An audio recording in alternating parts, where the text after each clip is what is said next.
এই যে ক্ষীরার যে অবস্থা, দাম কম গেল বা সব দিকে যে পরিবেশ, কি করলে ক্ষীরার দাম বেশি পাওয়া যায় এরকম ধরনের কিছু বলেন।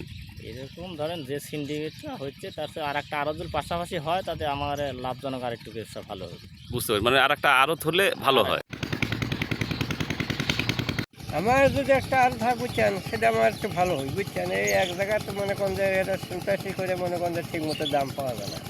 বুঝতে পারছি, মানে আর একটা আড়ত হলে খুবই ভালো হয়। হ্যাঁ, ঠিক আছে, আপনাকে অনেক ধন্যবাদ।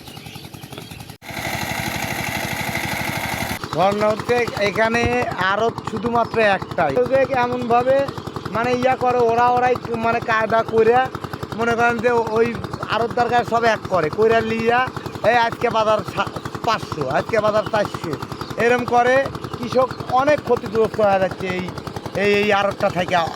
আর যদি সাইডে সুইডে যদি একটা আড়ত যদি থাকতো তাহলে অবশ্যই কৃষক একটু হলেও 100 হোক 200 টাকা বেশি পাইতো, কৃষক উপকৃত ভালো হতো। অনেক ধন্যবাদ আপনাকে।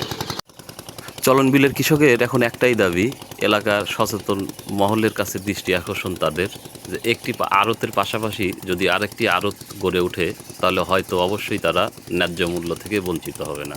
সবাই ভালো থাকবেন, সুস্থ থাকবেন।